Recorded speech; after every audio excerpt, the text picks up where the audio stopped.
La historia de los relajantes musculares es más simple. Empiezan con la D-tubocularina, en el 57 con la succinilcolina, que es un fármaco que a la actualidad lo utilizamos todavía, ¿no? Que es el Distensid. Pancuronio ya no lo utilizamos, becuronio lo utilizamos bastante, atracurio, cisatracurio, rocuronio, que es el que más usamos en la actualidad, y el reversor, que es ahorita una novedad, es el Sugamandex. El antídoto del relajante del becuronio y rocuronio es el Sugamandex. Eso es pregunta de examen. ¿Ya? Entonces, la historia de los relajantes es simple. ¿De qué? ¿De qué parte? Es la reversión, o sea, el antídoto, el reversor del becuronio y el rocuronio es el Sugamandex. No el reversor del atracurio y cisatracurio, solamente el rocuronio y becuronio. ¿Ya? Entonces, básicamente el mecanismo que utilizan estos medicamentos, estos fármacos, estas drogas, es relajar la placa mioneural para que no haya contracción muscular, ¿no? A nivel de los receptores colinérgicos nicotínicos, esa es una pregunta de la nicotínicos, no los muscarínicos, nicotínicos, de la placa motora. ¿Ya? La succinilcolina, que es el Distensid, que ustedes van a conocer como Distensid, es el único fármaco despolarizante, porque el becuronio, atracurio, son no despolarizantes, ¿no? Y todos son utilizados básicamente para intubación traqueal. Eso es relativo, ¿no? Porque hay pacientes, como pacientes con miastenia gravis, que si yo lo relajo más de lo que ya viene relajado, por el problema que tiene de la placa neuromotora, el paciente nunca lo estuvo. Entonces, en esos pacientes se puede hacer una alternativa de una hipnoanalgesia profunda por ribifentanil y propofol y el paciente se puede intubar fácilmente. Eso es lo que hago en miastenia gravis, no uso relajante. Pero en general, el relajante muscular es utilizado para intubación. Eso ténganlo en cuenta y recuérdenlo siempre. ¿Qué más? ¿Ya qué pasó? Ah, ya. Está listo. Bueno.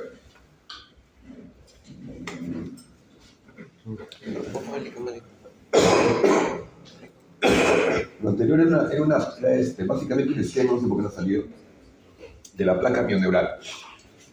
La placa mioneural básicamente tiene una terminación nerviosa que tiene vesículas de acetilcolina. La acetilcolina, por un estímulo motor eléctrico, se libera las vesículas a nivel del espacio perineural. ¿Sí? Entonces, esas vesículas se unen a los receptores nicotínicos y generan una contracción muscular. ¿Ya? Los relajantes musculares básicamente compiten. Los no despolarizantes compiten con la acetilcolina por ese receptor, pero no producen relajación, solamente los ocupan, esos son antagonistas. Mientras que la succinilcolina, que es despolarizante, sí genera una fasciculación, sí genera una contracción. Es por eso que tienen esos dos tipos son dos tipos de agentes. Despolarizantes, la succinilcolina, o susametonio, o Distensid, que es el nombre comercial. ¿Qué pasó con la gráfica? No ha pasado todo, parece. Bueno, vamos bien en todo caso. La succinilcolina básicamente es un compuesto amonio cuaternario, ¿no? Que lo que más nos importa acá es que es un fármaco que produce fasciculaciones. Es decir, yo a un paciente en sala le pongo succinilcolina para relajarlo y el paciente a los 10 segundos va a empezar a contraerse, unas contracciones terribles. Y cuando pasa la operación, él nos menciona, doctor, siento que me han agarrado a palo, siento que me han golpeado. Ya. Y ustedes dirán entonces, ¿por qué lo utilizan? Tiene situaciones precisas. Por ejemplo, si yo estoy en provincia y no tengo rocuronio, que es más caro, yo tengo que usar Distensid en caso de que tenga un paciente con viaria difícil. ¿Por qué? Porque la succinilcolina o Distensid o susametonio, a los 10 minutos ya el paciente puede volver a respirar sin problema. O sea, no requiero yo revertir. Mientras que el rocuronio demora 30 minutos, 45 minutos, y una viaria difícil, eso es mortal. Y tengo que usar reversores inclusive. Entonces, esa es la gran diferencia. Despolarizantes, Distensid; no despolarizantes, rocuronio, becuronio, atracurio, cisatracurio, pancuronio, etc. Entonces, lo característico del relajante muscular despolarizante es la fasciculación. O sea, que tiene una contracción y después se relaja. ¿Por qué? Porque entra al receptor nicotínico, genera una pseudo relajación, pero con contracción sostenida, y después lo relaja. Mientras que el no despolarizante compite con la acetilcolina. Esa es la gran diferencia que les puedo preguntar. ¿Ya? Básicamente, ¿en qué casos la succinilcolina distensil no lo utilizamos o no funciona adecuadamente? En embarazo, en enfermedad hepática grave, en pacientes que toman citotóxicos por cáncer o piperamo o metoclopramida, ¿no? Es decir, en todo donde haya una colinesterosa típica que pueda en todo caso, competir con la succinilcolina. La dosis de intubación es de 1 a 1.5 miligramos. Y en 40 segundos tú ya puedes intubar. Lo usamos en pacientes que tienen estómago lleno, donde queremos que rápidamente se pueda intubar antes de que vomite. Es rápido, pero también sale rápido, ¿no? La recuperación es en 13 minutos y está como si nada. Yo ya lo puedo dejar en recuperación, yo tengo problema de que haya alguna relajación respiratoria muscular. ¿En qué está la dosis? Como mencioné, básicamente lo utilizamos en estómago lleno para hacer una intubación de secuencia rápida. El paciente usted diga que se considera que es paciente con estómago lleno y una vía difícil inesperada. Porque si es una vía difícil inesperada, yo tengo broncofibro, tengo vibroscopio, tengo el bridium, que es el reverso del rocuronio, y lo hago de la manera más adecuada. Ya, básicamente, el metabolismo a nivel plasmático, por la colinesterosa plasmática, o sea, es un mecanismo del cuerpo, no requiere reversor y lo hace muy rápido. Es decir, actúa pues completamente, tú no puedes intubar a un paciente en un minuto, pero a los 10 ya está despierto, ya está para sacarlo de recuperación. Entonces, nos ha pasado un domingo, lo estaba cerrada la farmacia, no teníamos a la mano el rocuronio, pero si viste en sí, el paciente era un obeso, estómago lleno y situación de vida difícil, pones rocuronio, pones distensil, y si lo puedes intubar bien, si no, lo ventilas y lo despiertas y vas a recuperación.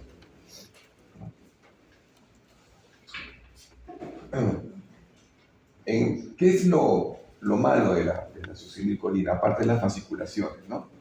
Que puede producir bradicardia, eso sí pasa bastante, o taquicardia, o arritmia, o asistolia inclusive. O sea, no es un fármaco que se usa comúnmente, es un fármaco que utilizamos de manera especial en ciertos casos determinados, no es de uso rutinario en todo caso.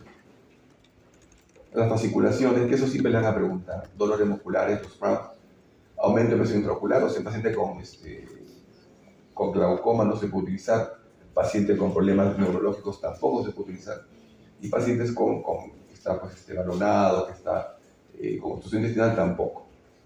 Pero, valga la emergencia, tienes que valorar riesgo-beneficio. ¿Qué produce? Por ejemplo, tienes un paciente gran quemado, no lo usar de succinilcolina. ¿Por qué? Porque el gran quemado puede producir hipercalemia, hace paro, y eso ha pasado en sala. Sección medular, ACV, o sea, tenemos que tener en cuenta muchas situaciones antes de usarla. Pero es un fármaco que se utiliza muy poco, solamente en caso de emergencia. Y en provincia bastante quemado, ¿no? Si tú usas mucho tiempo, si por ejemplo pasa de que el paciente requiere relajación, le has puesto distensil de inicio, y de pronto el cirujano dice, voy a cerrar, quiero que le pongas más, o en la operación te dice, está pujando, ponle más, pasa un bloqueo de segunda fase. Es decir, se queda permanentemente relajante, ¿no? Y el paciente demora en despertar, porque ya agotó los receptores, o sea, prolongó la relajación, ya no se convierte en un fármaco que en 10 minutos se retira, sino se demora un poco más. ¿Cuándo no usarlo? En hipertensión maligna. Ya lo mencioné, junto con solanófoco, con el Seborane, son fármacos que están proscritos en un paciente que es sospecha de hipertensión maligna. O en pacientes con enfermedades neuromusculares, como las que están descritas ahí. ¿Ya? Estos pacientes no se deben usar ni Seborane como inhalatorio, ni muy inhalatorio, y tampoco distensil, porque va a producir. Cuando tenemos un paciente con sospecha de enfermedad de Duchenne o alguna miopatía rara y que no logramos saber qué es, sacamos inclusive el vaporizador de la máquina y usamos todo endovenoso, IVA-TC.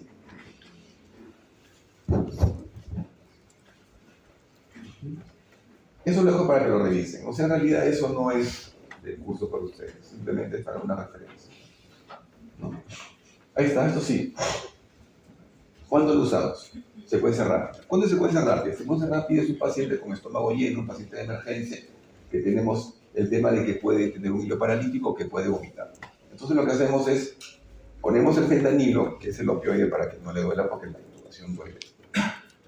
y de frente ponemos el relajante.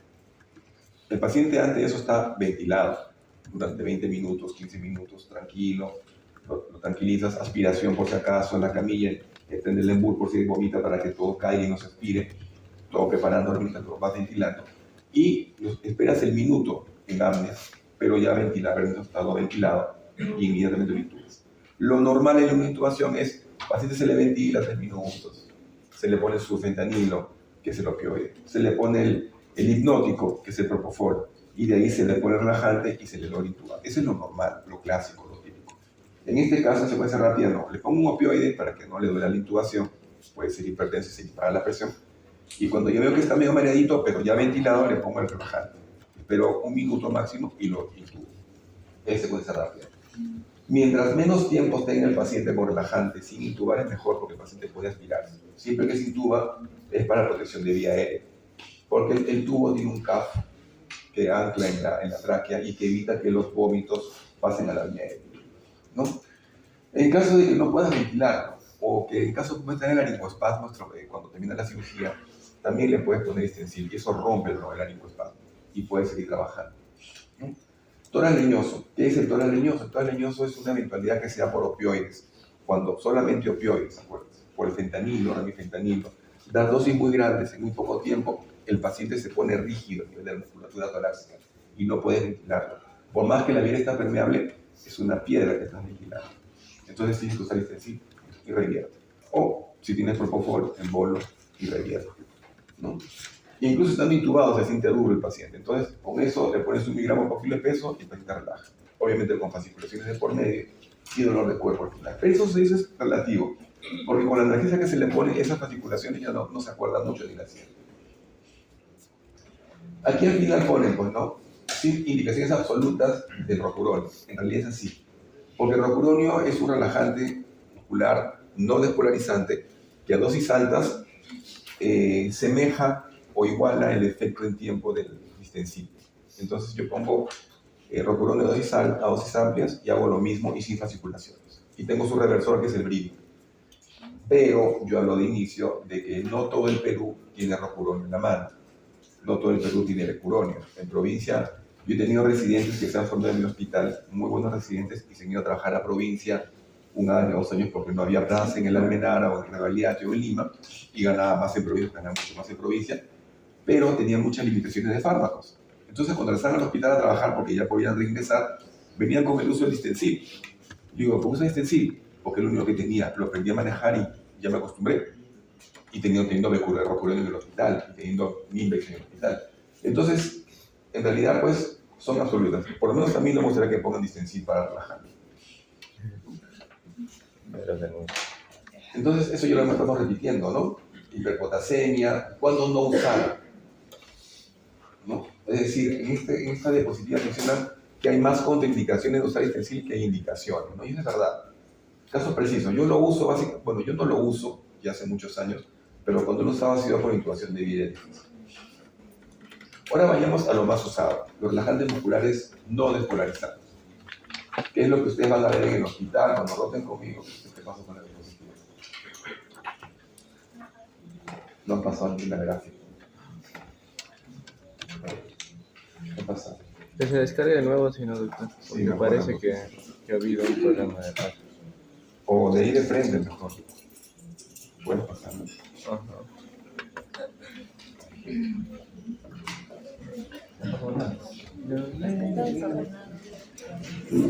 ¿How are you?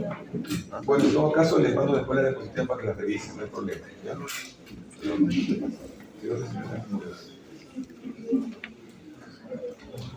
Ah, es que ese dice, vea, o sea, lo vio desde cuando se lo conectó y se lo conectó y ya las implementó. No pongas muy bien.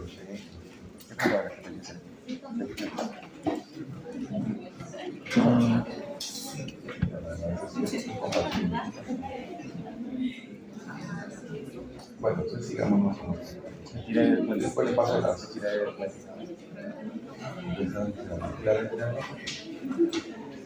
¿Cómo? Yo tampoco sé ni cómo va a ser. Sí, mira,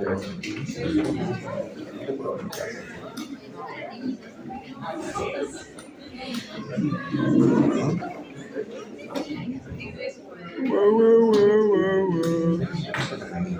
sea, eso no puede pasar. Y yo confianza en mi computadora.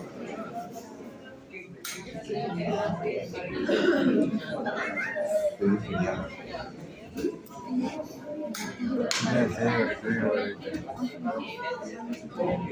No, yo no confiaba, porque siempre lo tengo en Dropbox en mi computadora. Yo no tengo la computadora en Dropbox.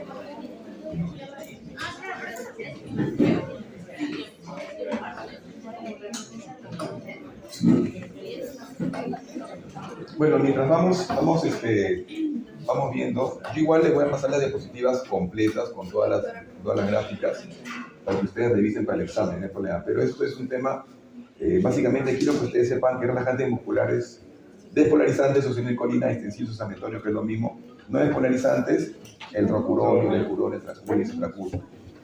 ¿Quiénes producen fasciculaciones? Los musculares. ¿Quiénes no producen rocurón? El reversor el antídoto del rocurón y mecuronio, Sugamandex, que es el Bridium, como lo conocen ahora, ¿no? Hay también una ciclodextrina, que es también el reversor, apúntenlo también. ¿Ciclo qué? Ciclodextrina, del rocurón y mecuronio. O sea, los únicos que tienen reversores son los no despolarizantes, ¿ya? No, ciclodextrina. Igual le va a mandar la diapositiva completa, no se preocupe, por el delegado. ¿Ya?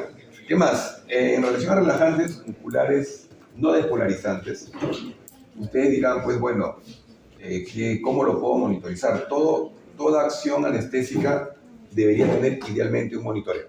Es decir, si yo le pongo a un paciente un opioide y si quiero monitorizar el tipo de dolor, bueno, hay lo que se denomina el CONOX. El CONOX es un aparato que es muy avanzado, que no llega al Perú, que te dice si estás con dolor, con unos números digitales. Lo tenemos en algunas clínicas. Si quiero evaluar hipnosis, ¿con qué evaluamos? BIS, el BIS. Si quiero ver si está bien dormido y que no está escuchando, o va después de decirme todos los chistes que conté en sala, BIS, con eso yo sé que está bien dormido. Si yo quiero usar, ¿se puede? ¿Sí? Ah, no. ¿No se ve bien? Tampoco se ve. Lo puedes convertir tal vez. No, es que No, pasa nada, vamos a ver las letras. está en privado. Sí, nomás. No se puede, porque va a aparecer. No volver a pasar. No, pero... ¿Qué? De la ropa. Sí. Del rocurón y el mecuronio. El Sugamandex y la ciclo... Recamadex. Sugamandex. No sé qué cosas son los reversores Dextrina, ¿no? del efecto del mecuronio y el rocurón. Ese sí. Sí, hay dos. Sí, ciclodextrina también. El Sugamandex y el Yo es Sugamandex. Vidrio, ¿no? También. Sí, es la misma.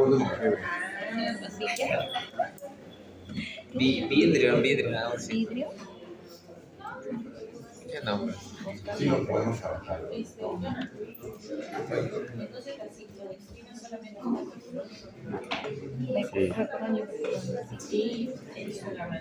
también. Bridio. Bridio. Sí, vamos a ver. Por otro.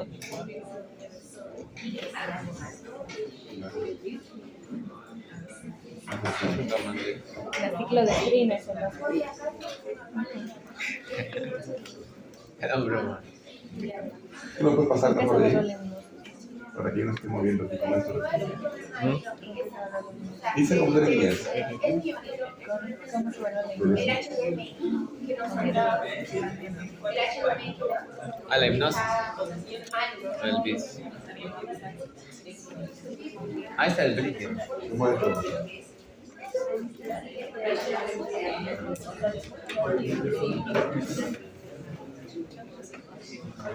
Sí, nos vamos a terminar.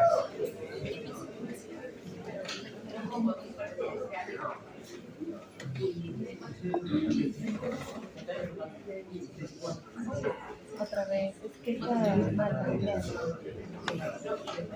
¿Hipnosis o hipnosis? Ay, no sé cómo se llama. En una Hipnosis. computadora no se puede poner. HIPNO. No, porque guiarme de Rosita es terrible. Solo hizo, pero claro, no siento mal ortografía. No, claro. No, la rosita es otra cosa. Sí, sí. Voy a poner pausa. Bueno, vamos a tratar de terminar de la mejor manera. En relación a reversión, o sea, todo relajante muscular tiene su reversión en los no despolarizantes por lo menos, ¿no? Lo más usual es usar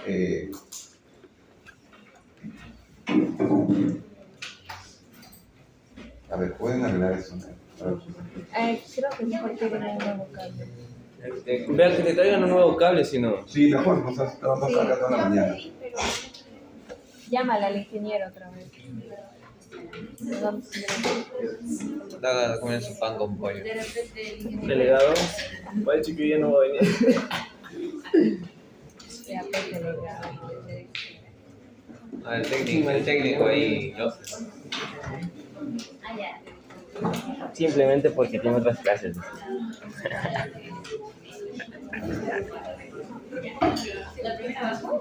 ¿Se colgó el ingeniero? Estaba bañándome. La secretaria, Díaz, al ingeniero, a Brian.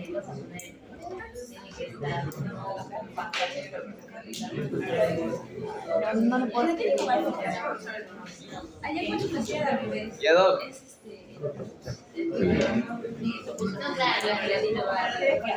Porque es masculino también. Hola, hola. A ver. Ya. Una vez que el fármaco ha generado su acción, en este caso el sitio efecto del fármaco, ¿a qué nivel sería? Nivel de la placa. La camionera, ¿no? Músculo. Eso también se pregunta. Entonces tenemos que revertirlo. Generalmente nosotros cuando usamos relajante muscular, cierro curonio, dura en promedio 30-40 minutos.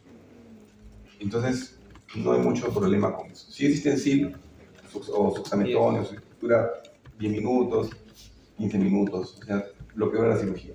En realidad, la relajación muscular, desde el punto de vista anestésico, solamente es importante para intubarlo y cuando el cirujano te pide relajación porque no puede cerrar, cuando es un paciente obeso o tiene problemas de obstrucción intestinal y quiere cerrar la parte del peritoneo.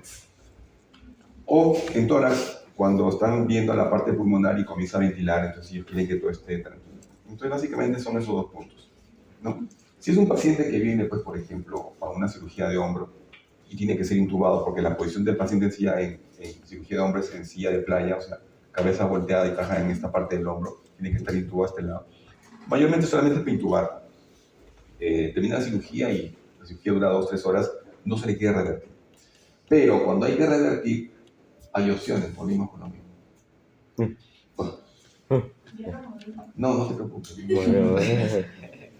Para la succinilcolina tiene su reversor natural. A nivel corporal tenemos la pseudocolinsterasa o esterasa plasmática, que es la que lo remueve, ¿no? Está a nivel plasmático y la hidroliza la succinilcolina. Es natural, no lo tenemos que usar nosotros. En cambio, la neostigmina sí se utiliza para revertir a lo que es los relajantes musculares no despolarizantes. Esa es pregunta exacta, la neostigmina, ¿no? Entonces, ¿cómo hace esto? Es un agonista indirecto que inhibe la enzima acetilcolinesterasa. La acetilcolinesterasa es una enzima que está en el espacio de la placa neuromotora que degrada la acetilcolina circulante, que elimina cada vez. Entonces, al haber menos acetilcolinesterasa, va a haber más acetilcolina a nivel de la placa. Entonces va a haber más interacción receptor nicotínico, acetilcolina. Entonces, por volumen, desplaza relajante muscular, no despolarizante. Y el paciente vuelve a tener contracciones normalmente, ¿no? El problema de la neostigmina es de que hay que usarlo con atropina, porque produce bradicardia y produce cialorrea. Cuando hablamos del Sugabaldex o Bridium, que es un fármaco que en el Perú que sacan apoya 400-500 soles, ¿no? O sea, no tenemos en el seguro esas apoyas, tenemos en las clínicas. En otros países es de uso, ya está dentro del petitorio, pero acá todavía no. Entonces lo que hacemos es lo que nos sobre la clínica. lo traemos al hospital y utilizamos con el paciente. Es un agente, como dice, encapsulante envolvente que agarra al relajante, lo engloba, o sea, ya no llega al receptor nicotínico y lo elimina por vía renal, por la orina. Entonces, es un fármaco muy seguro, pero no está exento de alergias, de shock anafiláctico, en algunos casos bastante sensibles, ¿no? ¿Ya? Tenemos dos, Sugamaldex y la ciclodextrina. Eso acuérdense, son los reversores. Doctor, disculpe, Dime. ¿y la neostigmina era también de los no reversores?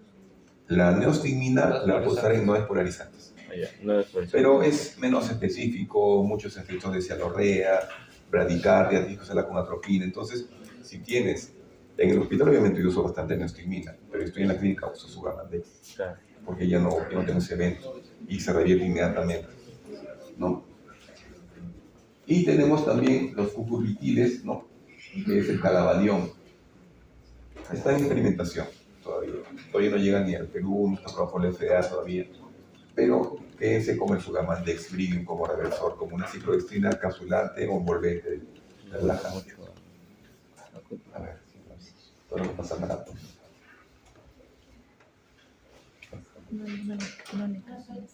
Bueno, déjame no más. No avance tampoco. Ya. Entonces, esas gráficas que se las voy a mandar, no se preocupen. Tenemos inducción con el fármaco, producimos relajación neuromuscular, termina la cirugía, lo revertimos ya sea con neostigmina o con Brivium, Sugamaldex, ¿no? ¿Qué es lo que más usamos? Pero nos queda la duda, pues, ha sido, ¿cómo monitorizo esto? ¿Cómo me doy cuenta que en realidad el paciente ya puede ser extubable? Es un tema importante porque en realidad tenemos equipos para medir tenemos lo que se denomina el Top Watch, que es un aparatito que se le pone aquí un electrodo en la región hipotenar y aquí otro, que manda impulsos para ver si el paciente responde muscularmente a esos impulsos. Entonces, el 3D4 es una manera digital objetiva de ver si el paciente no tiene lo que se denomina, y es peligroso, la relajación residual neuromuscular.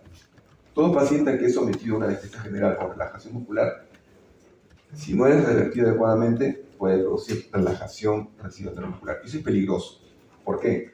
Porque es un paciente que de repente te está en una colelab, una colecitomía laparoscópica, que es muy relajante, lo normal, y el cirujano se demoró 20 minutos. Rapidito, ¿no? Ah, qué bacán. Lo revierte al paciente, empieza a despertarlo, se despierta, lo puedo actuar fácilmente, pero todavía tengo un tiempo que hay relajante según la teoría, hasta 40 minutos. Pero yo lo veo muy bien.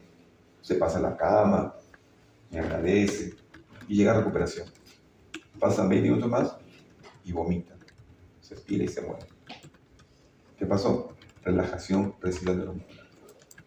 Eso es importante. Entonces, un aparato que evita esto y que te lo dice de manera digital, que lo tenemos en todos los hospitales, pero que no lo usamos muchas veces, es el Top Watch, ¿no? Entonces es un estímulo de corriente eléctrico que va en la región hipotenar, que supone que es el músculo que es el que al final ya empieza a hacer su aparición, porque los demás ya aparecieron, por eso lo toman de esa manera. Entonces es un aparato que no debe salirse, que te permite evaluar respuestas musculares. Si te dice, ya está revertido, ya puedes extubarlo, no va a pasar nada. Entonces, las respuestas musculares en realidad se pueden evaluar de manera cualitativa, si es que solo aparece, y cuantitativa, numérica, como el Top Watch, como los aparatos. ¿Por qué la cualitativa no es importante? Porque puede pasar que el paciente está bien despierto, te conversa, te da la mano, pero tiene todavía circulando relajante, que en un momento va a volver a actuar y va a quedarse dormido, depresión respiratoria, va a vomitar, se va a respirar, síndrome de Mendelssohn y se muere. Entonces, la cualitativa es subjetiva. A ti te parece, a mí no. No es una manera adecuada. La objetiva sí, porque puedes cuantificar cuánto del porcentaje el paciente sigue estando relajado. Y eso es lo importante que hay que ver ahí. Entonces, eso nos mide el Top Watch. La que salga, si no se las mando, no se preocupen. Top Watch, TOF 34, Trenos for Watch. O sea, mirar. No se preocupen, yo se lo voy a mandar, ¿no? Hay diferentes frecuencias que la máquina utiliza para medir diferentes tipos de respuestas. Pero la utilizada en sala, la que yo utilizo es tren de 4, ¿no? Entonces, se utiliza el nervio cubital a nivel de la muñeca, que va con el aductor del pulgar, o puede ser usar también la rama temporal del facial, del superciliar, para ver si hace este movimiento. Entonces, el paciente se puede medir, porque esos son los músculos más sensibles que te dicen que ya todo el cuerpo ya está así relajante, y solamente quedan esos. Entonces, como son los últimos que quedan relajados, si ya responden es porque ya el cuerpo, el resto ya está completamente revertido. Entonces se utiliza más el top watch en el pulgarcito, en el dedo pulgar.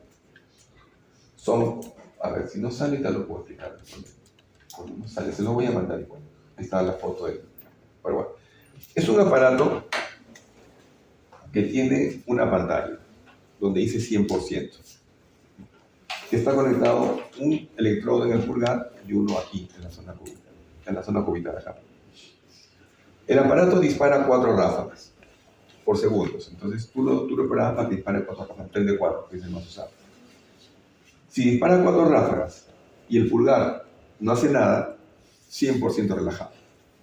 Si el aparato dispara 4 ráfagas y hace esto, está 75% todavía, no, 95%. Si dispara 4 ráfagas y hace esto, ya está prácticamente para extubar. Y si manda las 4 ráfagas y hace esto, 2, 3, 4, ya está para extubar.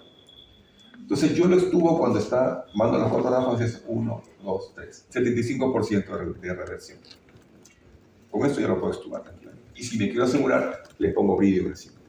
Y con eso ya el paciente tranquilamente no tiene ningún problema. Es una manera objetiva. Lo que quiero que quede con ustedes, que para mí es importante, es que los relajantes musculares no despolarizantes tienen una manera de ser objetivados, manera de ser monitorizados, que es el top watch. ¿Ya? O sea, no es que yo le pongo y espero ver qué pasa y ojalá que no pase nada, no. Tengo como verlo, pero no lo usan muchas veces. Yo prácticamente sí lo uso. Justamente, yo les comenté ayer que tengo un trabajo de tesis donde dice actitudes y conocimientos del médico anestesiólogo frente al uso del top watch. Y que encontré yo que lo tienen y un 80% no lo usan. Porque se basan en la manera objetiva. No, pero si me dio la mano, me saludó, se pasó a la cama. Sí, pero ¿cuánto tenía de relajación al momento que pasó de la cama? Eso fue lo que yo averigüé. No sé. Entonces ahí viene el problema, porque a veces pasa. Y cuando pasa es un problema para el anestesiólogo, para el cirujano, juicios, y eso hay que evitar, ¿no? Entonces ahí le voy a mandar todo lo del top watch. Ojalá que hoy ya se lo mando en la noche, no se preocupe. Están todas las fotos ahí, ¿no? En resumen, que esto es importante, eso sí lo voy a tomar en el examen. Eso apunto. La acetilcolina, ¿no?, actúa a nivel de los receptores nicotínicos, postsinápticos, colinérgicos, no muscarínicos, ¿no? Es un agonista parcial de los receptores, es decir, se va con las unidades del receptor nicotínico, ejerce su acción, que es la fasciculación, por un momento y después relaja, es despolarizante, ¿no? Los relajantes musculares no despolarizantes, atracurio, delcuronio, rocuronio, ¿no?, se unen determinadas unidades, pero mimetizan que son acetilcolina, pero no ejercen la acción. O sea, hacen un bloqueo, son antagonistas, es un bloqueo, ¿no? Y evitan que siga habiendo más acetilcolina en esa zona. Se considera que la acetilcolina distensil es el único curare se consideran también relajantes musculares, despolarizante. Es rápido, acción breve, y se hidroliza con la butilcolesterasa plasmática.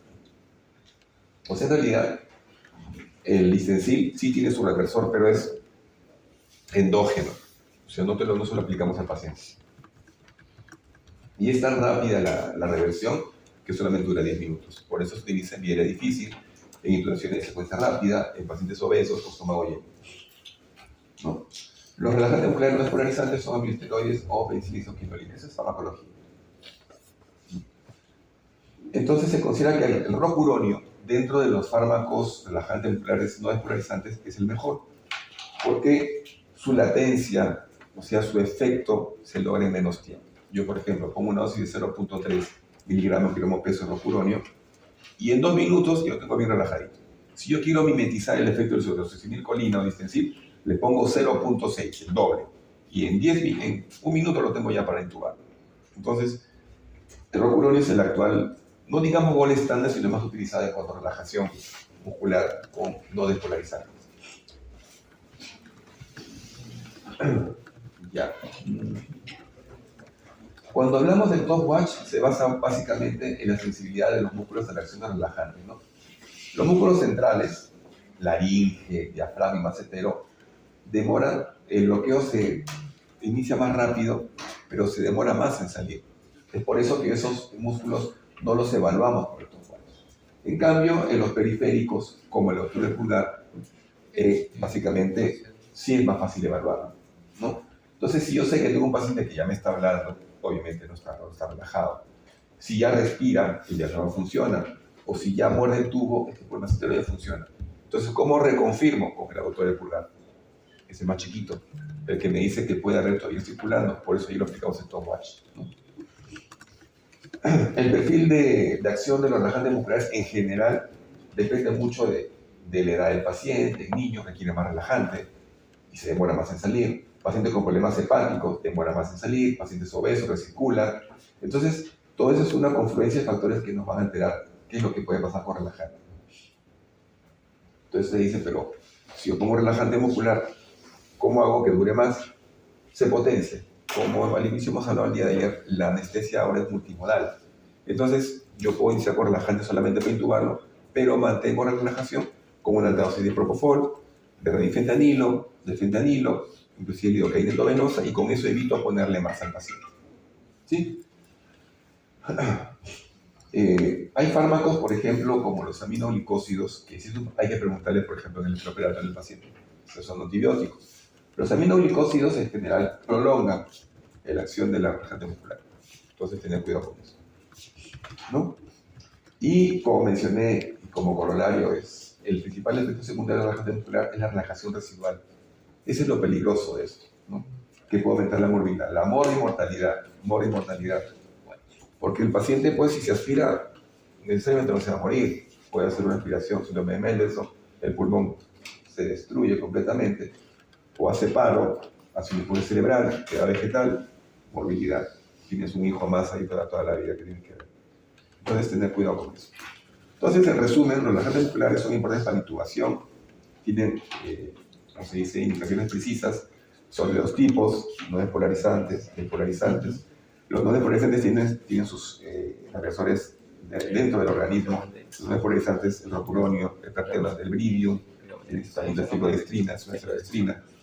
Tienen manera, sí se puede monitorizar, si alguna vez le preguntan, ¿se monitorizan? Sí, se monitorizan, ¿no? Tienen reversores, como les mencionaba. Y lo mandan a la exposición completita ya en la noche para que la tengan. Creo que con eso terminamos. Siguiente, ojalá que esté bien. Ya, qué bueno. Seguimos con anestésicos locales, que es un adelanto de la semana que viene, pero el 30. Y vamos a hacer ahí viene el examen del simulacro para que tengamos seguido. Lo pueden copiar, no hay problema. Pero eso no es ni el examen, en este caso, ¿no? Una que otra, ¿no? Ojalá. ¿Qué pasó con los?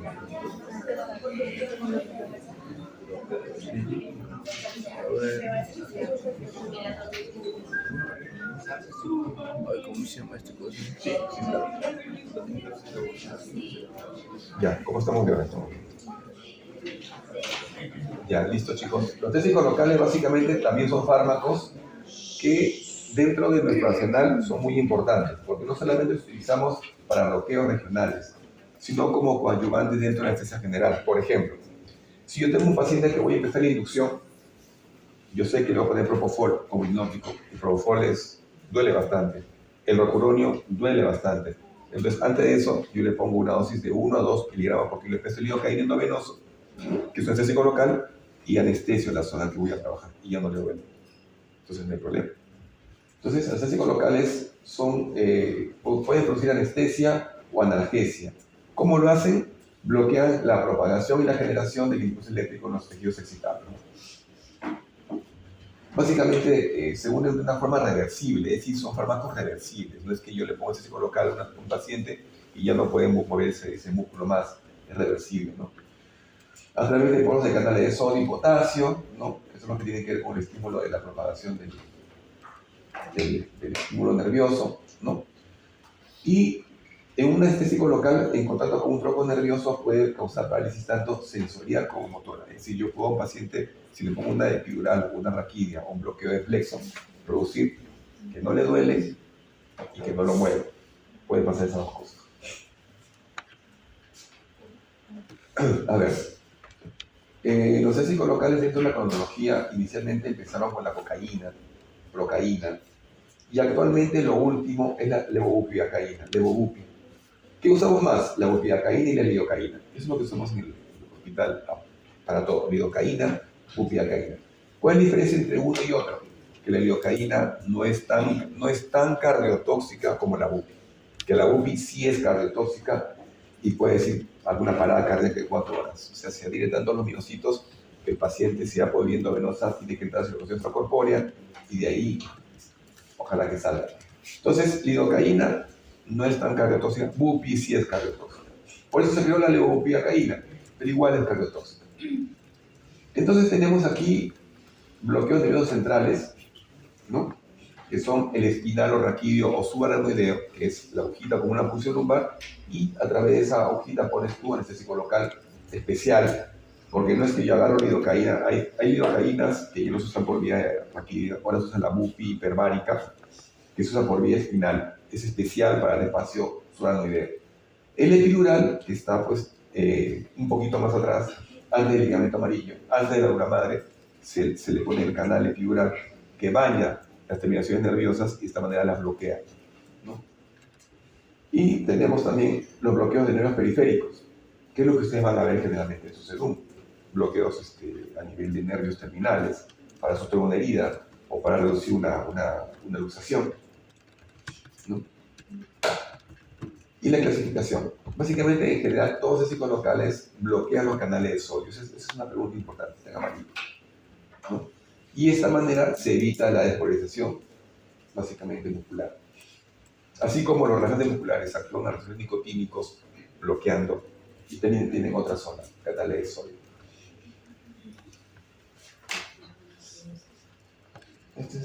Ahorita vamos a ver acá mejor, ¿no? Ya. Dos tipos en general de anestésicos locales, así como hay no despolarizantes y por aquí dos tipos. Los ésteres, que son los más antiguos, que ya no usamos. Algunos usan tetracaína como un gel para hacer anestesia tópica, o la prilocaína, como mencioné ayer, el 10% de niños para ponerle su vida sin que le duela, pero no se usan de manera endovenosa como estos. La lidocaína es una amida, eso es lo que tienen que saber. La lidocaína es una amida, ¿no? Bupivacaína es una amida. Ésteres y amidas, dos tipos, eso puedo poner los dos tipos, ésteres y amidas. Ahí está más bonito. Las aminoamidas, tenemos la lidocaína, bupi, pilocaína, mepi, etiloropide, todo eso está en el mercado. Pero en el Perú tenemos lido, bupi, levobupi y ropivacaína. ¿Cuál es lo importante? Que a pesar de que las aminoamidas son las que más usamos, a pesar de que dicen que tiene efecto alergeno, es raro, sí hay casos de que puede producir un tipo de pero más que nada por concentración, más que por contacto, ¿no? Y los aminoésteres no se usan casi, son más lábiles, ¿no? La cocaína, la tetracaína, pero lo que usamos son las aminoamidas. Eso es lo más usamos. Repitiendo, ¿no? Se lo hemos visto a nivel de los canales de sodio y potasio. Se lo voy a dejar para que lo revisen. Es pura fisiología y farmacología para que revisen en la casa. Tiene que ver con los canales de sodio y potasio. Esos básicamente, entonces actúan a nivel, para que quede a nivel de los canales de sodio dependientes de voltaje. A ese nivel actúan. O sea, los bloquean y ya no hay estímulo, ¿no? A ver, vamos a hablar realmente interesante del asunto. Es pura fisiología que lo van a revisar en la casa. Filas aferentes. Esto es lo que interesa que ustedes conozcan. Entonces, desde el punto de vista anestésico, tenemos que básicamente las amidas son las utilizadas, lidocaína, no ropivacaína o pivacaína. Se considera de que la dosis máxima de lidocaína es de 4.5 miligramos por kilo de peso. Se le puede poner endovenoso a un paciente sin producir algún efecto colateral grave, ¿no? Si lo administras con epinefrina, que es un vasoconstrictor, ¿no? Se queda en el lugar más tiempo, entonces puede usar hasta 7 miligramos. O sea, pregunta, lidocaína utilizada sin vasoconstrictor, 4.5, con vasoconstrictor, 7 miligramos por kilo de peso. Igual con la ropivacaína, la bupivacaína no, es a 3 miligramos por kilo de peso y no más, porque es cardiotóxica. Con esa no jugamos. Cuando usamos bupivacaína, la mezclamos con lidocaína para bajar un poquito el efecto. ¿Por qué usamos bupi? Porque dura más tiempo. La lido es más corta, dura 1 hora, 1 hora y media. La bupi dura 3 horas. Pero, riesgo-beneficio, le pongo cantidad epidural y mantengo lidocaína en infusión y es lo mismo. Ahí están las concentraciones para que lo revisen. Eso es el residentado, pero se lo voy a dejar, ¿no? Y vamos a ver diferentes tipos de anestesias que se utilizan con anestésicos locales. Anestesias tópicas, puede ser con lidocaína, cocaína, ¿no? Mezclas como la prilocaína que les comenté, ¿no? Infiltración, lidocaína, bupivacaína. Nunca infiltrar lidocaína con algún vasoconstrictor, ya ves, epinefrina o adrenalina, en puntos distales, porque no se va a hacer un problema. Me pasó eso con un técnico que le salió un lunarcito acá y le infiltró lidocaína con epinefrina y se le necrosó todo esto, tuvo que tener cirugía plástica. Nunca pulpeo, nunca el trago, porque se va a necrosar, son puntos finales, ¿no? También tenemos a nivel de los bloqueos de nervios, ¿no? Ahí sí podemos usar adrenalina, porque vamos a ir a plexos, se difunde, no se queda ahí, se difunde, se da también por vía endovenosa, ¿no? Epidural, que es lo más usado. Epidural también se usa, usado sobre todo lidocaína y bupivacaína, ¿no? Y en raquidia usamos básicamente bupivacaína hiperbárica. No hay en el Perú lidocaína hiperbárica, no se debe usar. La lidocaína hiperbárica produce aracnoiditis adhesiva en un paciente. Ha pasado. Hace muchos años lo único que teníamos era lidocaína. Y el paciente, pues, para RTUs, para próstata, se le ponía su raquidia con lidocaína hiperbárica. Y venía a los 2 años, doctor, tengo un dolor acá. Se mandaba por terapia en dolor, se le hacía evaluaciones neurológicas, aracnoiditis adhesiva. Entonces, lidocaína proscrita en anestesia raquidia.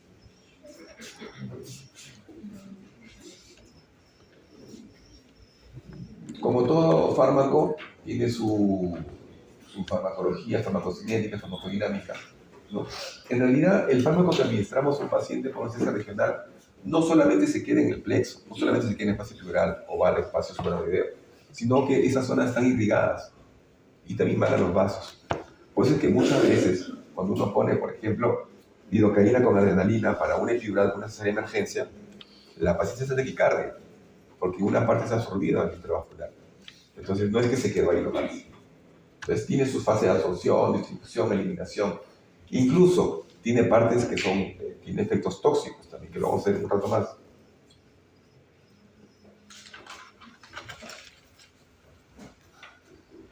Y la absorción está determinada básicamente por la dosis más el sorbo. Un lugar vascularizado. No tenemos mucho cuidado en las gestantes, porque todo el neuroeje de la gestante está bien vascularizado. No es como una persona que no está embarazada, que es más tranquila. Las propiedades fisicoquímicas del anestésico local, específicamente, y los vasoconstrictores, que eso es lo más importante, ¿no? Entonces, la absorción es más rápida, pues, a nivel intravenoso, obviamente, ¿no? Y lo menos es a nivel subcutáneo, ¿no?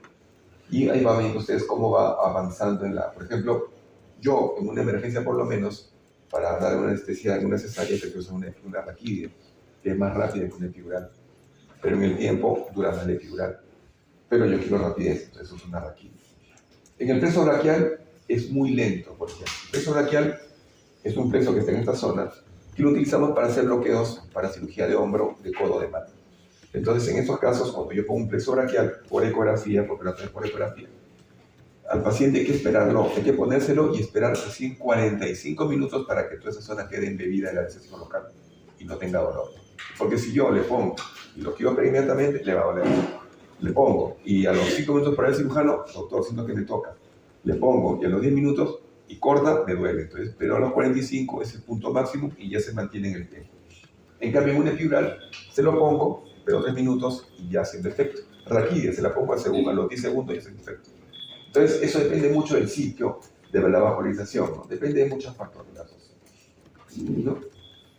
La distribución, si está en su forma libre, ionizada o no ionizada, ¿no? La no ionizada es la que tiene las membranas, básicamente.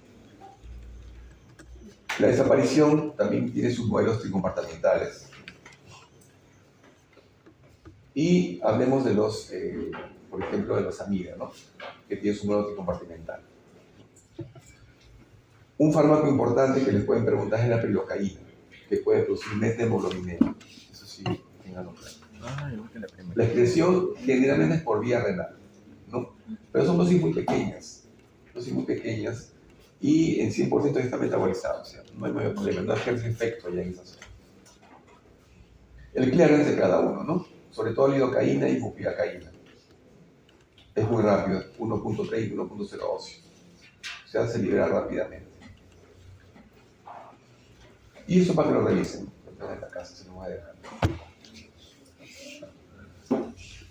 Y eso ya lo hemos mencionado, ¿no? Hace un rato, ¿no? La liposolubilidad, ¿no?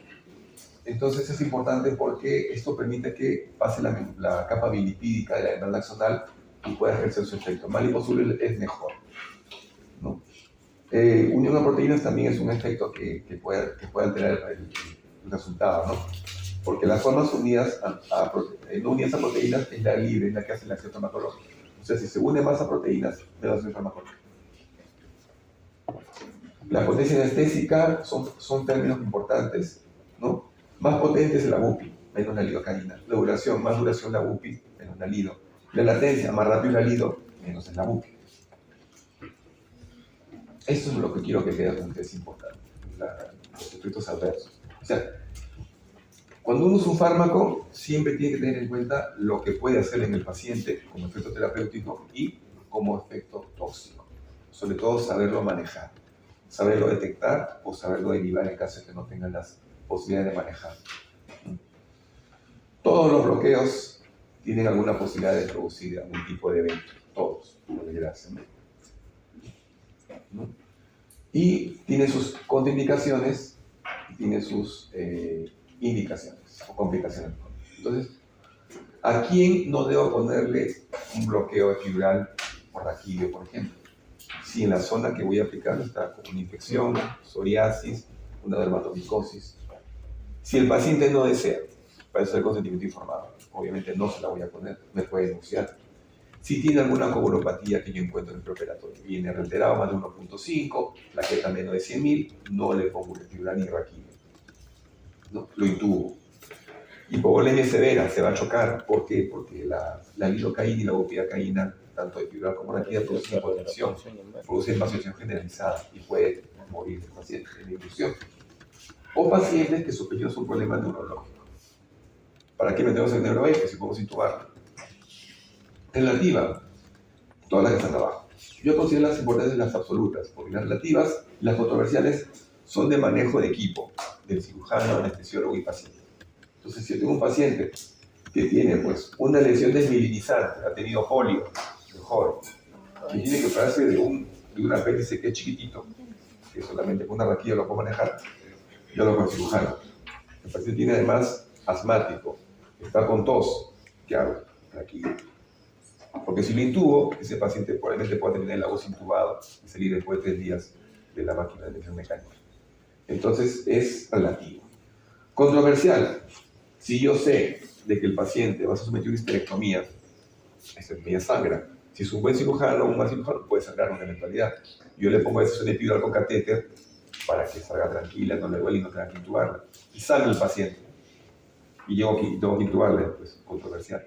O sea, era un evento que no se esperaba, pero que funcionó inicialmente bien, pero se complicó, ¿no?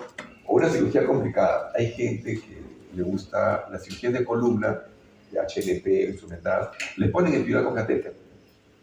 Pero la cirugía instrumental dura 3-4 horas, se quedan cortos, tienen que intubar. Entonces es controversial.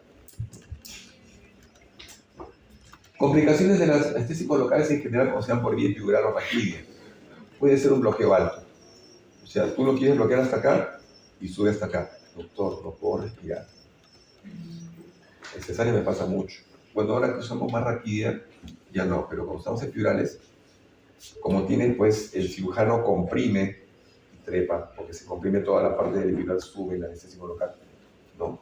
O el espacio está tan congestionado dentro de la gestante, lleno de plexos venosos incurvitados, que hacen que suba más anestesia local de lo que tú esperas. Entonces el paciente dice, doctor, no puedo respirar. Y le digo, dame la mano. Me da la mano, aprieta mi mano. Si aprieta bien mi mano, es solamente sensación, sensibilidad. Si veo que es esto, que se le cae, tengo que intubarla, porque es viene, porque ya se anestesió todo esto. Entonces si vomita, se va a pasar todo el vómito a la vía y se da cuenta. Entonces tengo que intubarla. Pero si puede hacer esto, no hay problema. Es cuestión de criterios. Hay gente que no, igualito le da anestesia así, no pasa nada, por favor. Sangrado. En eso sí estamos, la epidural, sobre todo, evita el sangrado. Por eso es que es una anestesia muy usada en la cirugía traumatológica. Disminuye el sangrado. Es recomendable. Y sobre todo, en personas mayores, mayoría de 70, 80, con fracturas de cadera, es mucho más recomendado. Porque se considera que está asociado a la anestesia general, en personas mayores, el trastorno cognitivo postoperatorio. Entonces, en una persona mayor, si fuera mi mamá, prefiero epidural. Mi mamá tiene 80 años. Y ya con eso, yo me aseguro de que el anestésico local no haga un trastorno por ahí de los que hace siempre. ¿Cuál es el trastorno que pasa en el trastorno cognitivo postoperatorio? Y me ha pasado. Es un paciente que no se le podía poner epidural, no se le podía poner aquí, una señora que estaba encorvada, parecía un chiquito. Tuve que intubarla. Salió todo bien, bien la prótesis, se estuvo bien, pero cuando el otro día iban a verlo sus familiares, no reconocía a nadie. ¿Quién eres tú? Pero ya sabemos que al quinto día aterrizan. Ya empiezan a reconocer a todo el mundo. Trastorno cognitivo postoperatorio. Por eso es que a toda se le pone, pues, epidural, ¿no? Entonces, son fármacos muy utilizados, no exentos de complicaciones, contraindicaciones. Y este es el más importante, la intoxicación por anestesia local. Eso es un tema que en los procesos de anestesiología siempre se menciona, porque siempre pasa. ¿Cuándo se da? Cuando se da por vía endovenosa. Yo pongo, por ejemplo, y esto pasa bastante, pongo anestésico para un plexo braquial, por ejemplo. Y tuve la mala suerte de no tener neuroestimulador o no tener ecógrafo. Y para un plexo braquial, sin ecógrafo o neuroestimulador, se pone un volumen de 30 ml de bupivacaína o lidocaína. 30, son 2 jeringas y media. Bastante, ¿no? De ese 30 ml, por lo menos 15 se fue al intravascular. Y ahí empieza el problema. Entonces ustedes tienen que saber detectar cuándo actuar. Si es un paciente que ha tenido intoxicación por anestésico local, o LAST, se llama así, LAST, ¿no? O ASLT. El primero es decir, doctor, ¿sabe qué? La lengua la tengo adormecida. Un sabor metálico. Entonces estoy chupando una moneda. Y ya paro las orejas. Estoy tranquilo. Ahora le pregunto a cada minuto, ¿cómo estás? Bien, bien. Doctor, tengo mareos. Comienzo a descartar hidratación, sangrado, la operación, te están jalando. Ya. Cuando me dice, doctor, veo doble, ya estoy frito. Entonces ya comienzo a evaluar su función motora, ¿no? Preparo mi tubo, preparo mi propofol, mi midazolam, relajante. Y comienza a temblar. Que no es por frío, es porque ya está empezando con unas convulsiones. Ahí tengo que intubarme. Porque el propofol y el midazolam son anticonvulsivantes. Entonces, protección cerebral. Lo intubo, le pongo propofol, lo sumo en anestesia general y espero a que el fármaco, si es lidocaína, pase el efecto 1 hora, si es bupi, 2-3 horas. Y sale todo normal. Pero hay que detectarlo. Porque si tú no lo detectas, no, está loco, no, es conversiva, no, está loca. Llega al coma, paro y se muere. No es detectarlo nada más, o sea, no es cuestión de grupo. Pero hay que estar ahí. El 99.9 de eventos que ustedes ven en la televisión, o el drone, lo que hay ahí, es porque el anestesiólogo puso la anestesia y se fue. Comprobado. Le puso la anestesia. Yo soy un capo en epidural, nunca me falla. Yo he tenido pacientes que han sido así, ya se vieron los periódicos. Le han puesto Oye, tengo otro cacho al costado. Ya regreso, se va. Así, operando un cadáver. Y eso se ve en televisión. O sea, si alguno de ustedes quiere ser anestesiólogo, tiene que tener un compromiso con el paciente. Es un paciente, un anestesiólogo. No vale la pena arriesgar la vida del paciente por ganar más dinero, ¿no? Que tampoco es mucho. Si estás acostado al paciente, lo vas a detectar inmediatamente. Con este cuadrito, tanto que lo detectas. Intubarlo, hacerlo todo. Inclusive no usan ni relajante muscular porque ya trepó tanto que el paciente está la piel está abierta. No pasa nada. ¿Qué más es importante acá? Hay factores, ¿no? Pacientes, por ejemplo, la edad, factores genéticos, problemas cardíacos, con mucho cuidado porque puede ser paro inmediatamente. Las gestantes son más sensibles, interacciones de drogas, acidosis. Acidosis, hipoxia e hipercarbia, asegurado que se complica. Si una paciente que está estable hemodinámicamente, está bien ventilada, no pasa nada. Pero tú la descuidas y hace. A veces, inclusive he tenido estos eventos, he llegado hasta la parte yo del terreno muscular. Le he puesto su bigotera, le he puesto su midazolam, la he estado viendo su función motora. Tenía la cirugía, normal, no pasa nada. Porque la tengo monitorizada. Le hago un AVE inclusive para ver cómo está el medio interno. Pero si veo que ya se me duerme, que ya se me quiere desmayar y ya no agarra mi mano, le tengo que intubar. Protección de vía aérea, siempre. También te dice, tengo zumbido de oídos. Zumbido de oídos, tinnitus, ¿no? Y eso me pasa, por ejemplo, yo también trabajo en aspiraciones foliculares para pacientes que van a tener hijitos. Al paciente, para que le aspiren los folículos, hay que dormirlo. Una dormida pues rápida, una hipnoanalgesia, sería así. Le pongo su propofol, predifenteril en infusión, pero yo siempre pongo lidocaína, 1 por kilo de peso, para que no le duela nada. Y me refiere, doctor, tengo zumbido de oídos, traga saliva que te va a pasar. Y le pasa, pero es 1. Estoy dentro de mi dosis terapéutica. Entonces le dejo para que lo revisen. Es lo mismo. ¿Qué es lo que no debemos llegar a esto? ¿No? Entonces nosotros, si tenemos un evento de ese tipo, lo que tenemos que manejar son las consecuencias que genera el anestésico local. Si me produce bradicardia, le pongo atropina. Si hace hipotensión, le pongo un vasopresor como el forgilefrina. Si hace paro, tengo que hacer compresiones. Si es un paro en la sistolia, tengo que usar adrenalina. Entonces tengo que manejar todos los eventos. Pero si tú logras detectarlo a tiempo, esto se puede revertir. Y el desenlace es mejor. Estos son dos guías. O sea, es tan importante este tema que a nivel mundial, tanto la emisora como el ASRA, que son entidades muy, muy importantes, desarrollan sus guías. Son guías visuales, que por ejemplo, en mi hospital, en cada sala, sobre todo en la sala que usan bastante anestésicos local como las cesáreas, las tienen colgaditas ahí. Porque las ayudas a memoria son importantes. Uno no tiene la memoria. Algunos pueden tener super memoria, pero la mayor parte no, entonces hay que tener la mano. Y vas viendo procesos, vas viendo qué hacer, vas viendo qué poner. Entonces, una sustancia que es el reversor del anestésico local es el intralípid. El intralípid es un fármaco que bloquea pues, a la lidocaína y ayuda. Así como tenemos la neostigmina para relajante nuclear no polarizantes, el brillium, la solución intralípid es el reversor, el antídoto del anestésico local en intoxicación severa. Porque, como os he explicado al inicio, ustedes pueden manejar los síntomas hasta cierto punto. De ahí el tubo, y de ahí si llega a más profundidad, le tengo que hacer reanimación y buscar intralípid para que sea más rápido. ¿Sí? Sobre todo en la bupivacaína. Otro protocolo más de los hospitales de la princesa de España. O sea, todos se basan en lo mismo, pero cada uno adapta su realidad. ¿No? El manejo, en general, se lo voy a dejar para que lo tengan. No creo que lo tengan que utilizar. Y creo que vamos por el siguiente. ¿Alguna duda, alguna pregunta? Ahorita vamos a pasar una dinámica rápida para irnos temprano. De cómo va a ser el examen. Buen trabajo de conseguir preguntas para que ustedes puedan revisar. Y me la van a responder cada uno al azar. Y el que no responde, menos uno en el examen. No. Ya, ¿quién me responde esa? Leante la mano. ¿Se ve? ¿Cómo se hace polarización? Purarización. Polarización es relajación. 90%.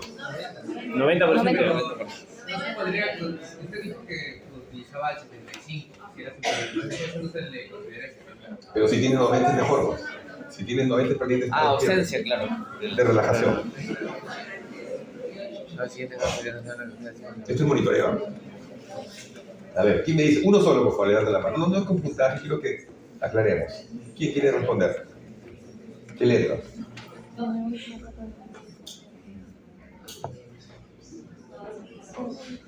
Todas, ¿no? Mira. En una episiotomía de una embarazada con preeclampsia, tiene que tener cardíaca porque tú haces arritmias. En una prótesis de cadera con cardiopatía estable, también de todas maneras. Hay que ver cómo está ese corazón. Siempre. A mí me ha roto harto, con más razón, porque se va a morir igualito. Trasplante hepático, ni qué decir. La controversia es la prótesis de cadera, pero igualito, porque yo tengo que saber de todas maneras cómo se va. Y si hay un LAS, una intervención prostésico local, ¿qué hago yo? Porque esto lo hago gente profesional. Tengo que verificar todas en la respuesta. A ver. Esto lo hemos conversado también ayer. Tengo el trabajo hasta las 12 de la noche para hacer. ¿Cuál es?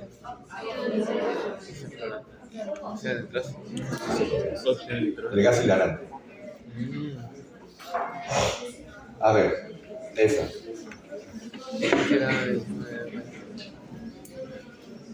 Te mando una presentación completa. Porque están con la primera. Sí, revísalas y las comparten. A ver. La C.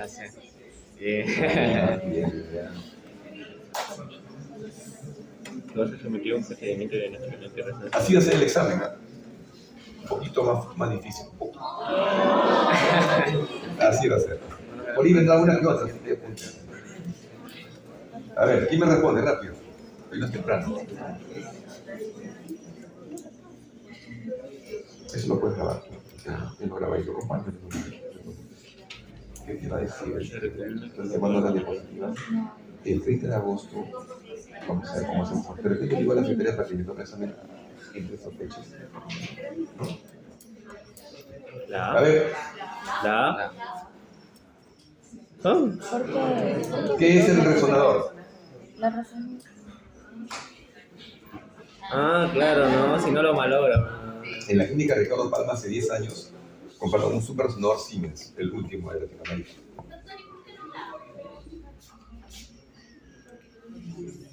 ¿Por qué no requiere? Es rapidito. O sea, para una resonancia, yo te pongo Seborane, te pongo una mascarita, pasa 30 minutos y sales. No requiero monitoreo ahí. Porque supone que estás sana, no tienes problemas. Y se usa en pacientes claustrofóbicos, sobre todo, porque los demás se aguantan. Entonces, es un super imán. ¿Y qué pasó? Trajeron un domingo, no le avisan al muchacho de mantenimiento que habían dejado prendido el resonador.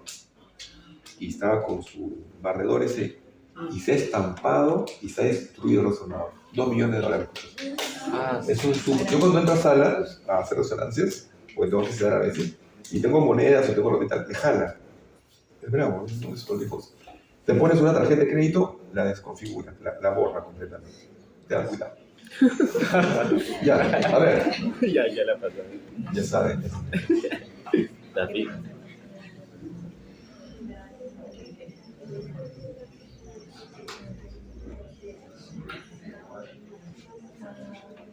¿Cuál es? General. Ese le hemos hablado ayer. Si lo han leído, lo saben. ¿Ah? ¿Cuál es? Entre los factores que influyen en la fiabilidad del procedimiento se encuentran todas las siguientes situaciones, excepto todas. Factores que influyen. Todos influyen. Uñas pintadas, una persona que tenga uñas acrílicas, frío, movimiento, todo. La poliurina también. Está razón mía. A ver esta, al fondo, secretario se ríe. A ver, el de capucha negra, a ver, doctor. Ahí está, que sacó la capucha ahorita. ¿Cuál es la respuesta? Ya, Ese sí está fácil. Ahí te ponen un examen aparte, creo.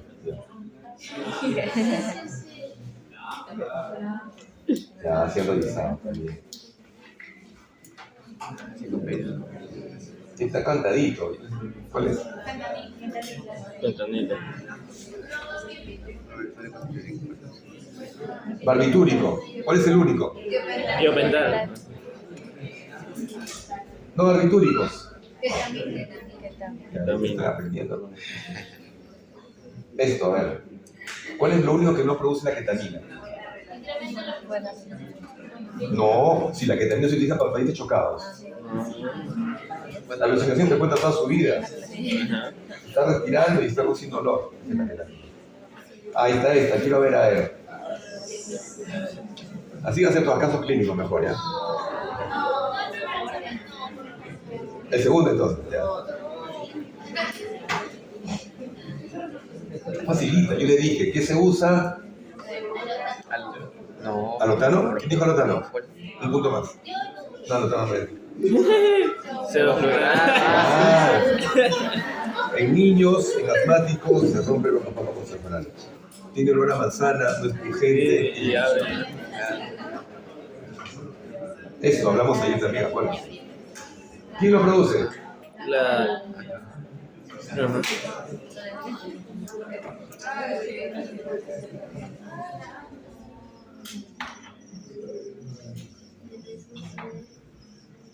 Se debe considerar todo excepto una. ¿Cuál es la falsa en todo caso? Ay, de hipotermia.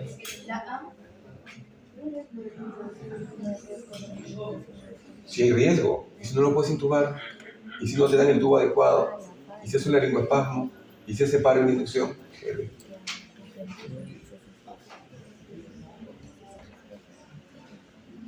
Aquí hablamos de la cirugía. ¿Qué tipo de cirugía se considera de riesgo alto o menor? A ver, léanlo. ¿Cuál sería la más tranquila, la más simple? Ah, de catarata. Claro, con suco local y una sedación y monitoreo. Ahí está. Antídotos.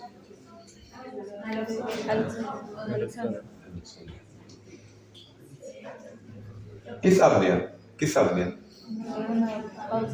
No respira, ¿no? ¿Cuál es? Ay.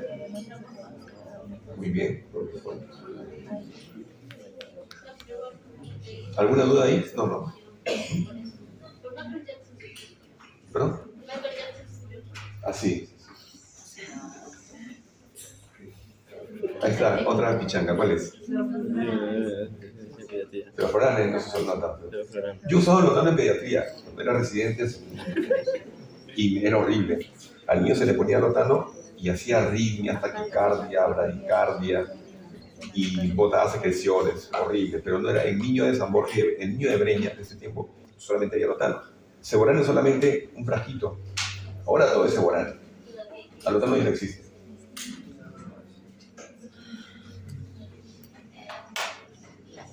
Esta es una pregunta recientada, pero a ver si la puedes sacar. Ahí está marcada inclusive. Listo, chicos. 20 preguntas.